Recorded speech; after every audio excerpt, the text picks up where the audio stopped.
Hillary 2.0. Ooh, that's the focus of tonight's angle, part one. Something very odd is happening in the Democratic Party. And it's beyond the usual jockeying for pole position by the candidates desperate to remain viable. It's more than that.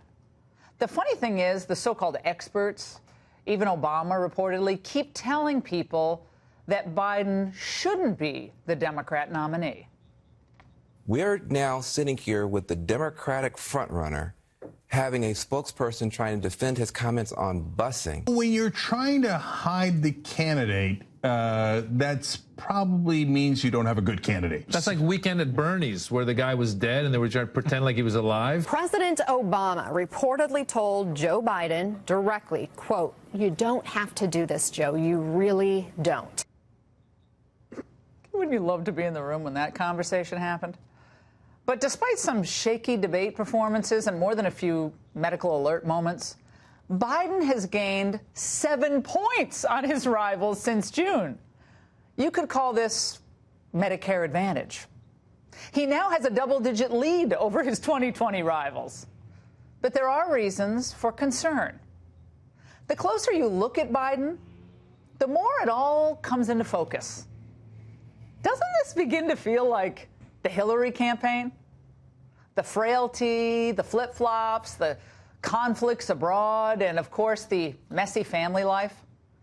Biden's campaign is looking like a bad sequel, Hillary 2.0.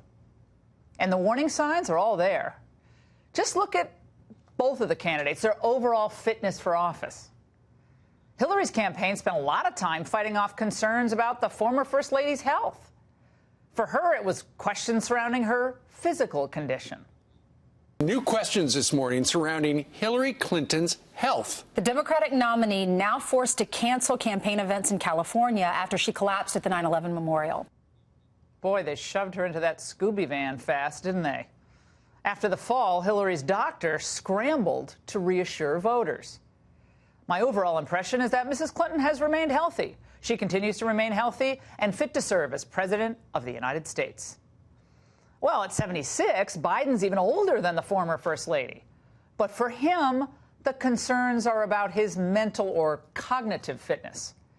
Politico attempted the journalistic equivalent of a medevac mission by locating the brain surgeon who operated on Biden back in 1988, who claimed that Biden is, quote, every bit as sharp as he was 31 years ago. I haven't seen any change. Which led many to wonder, you mean Biden's been like this for decades?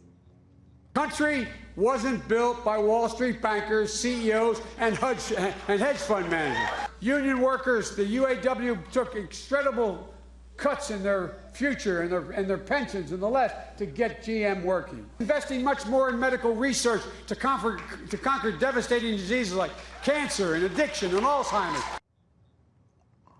But don't worry. Remember, the surgeon said he's as sharp as he was 31 years ago. Well, Biden, like Hillary, is willing to jettison his long-held political positions to try to win over the radical elements of his party. On trade, for example, Hillary supported the Trans-Pacific Partnership, the TPP, while in Obama's cabinet.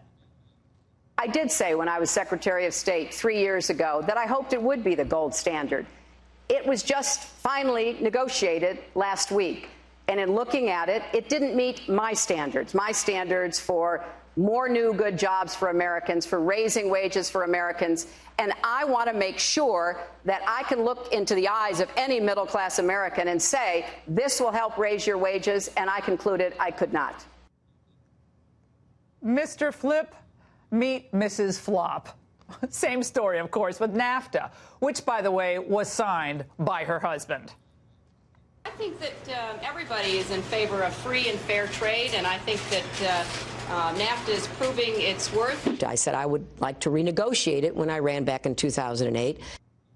No. And as for Biden, back in the olden days of 2015, his office said he, quote, supports the TPP agreement and will help pass it on the Hill.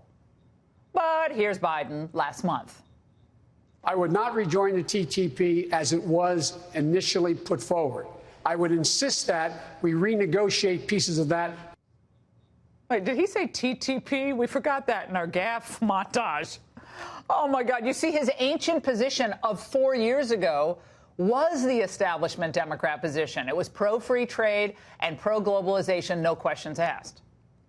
But that's not where the energy of his party is today. Biden, like Hillary, is trying to placate the socialists in the ranks of the party to blunt the candidacies of Warren and Sanders. That's why they do that. And then there are the messy family matters.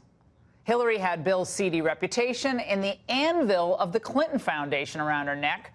That was a personal slush fund financed by oligarchs who wanted guaranteed access to the next president. As for Joe Biden, he has his son Hunter, the lucrative business deals in the Ukraine, and Hunter's Chinese business deals, which the former VP helped facilitate during his official travel.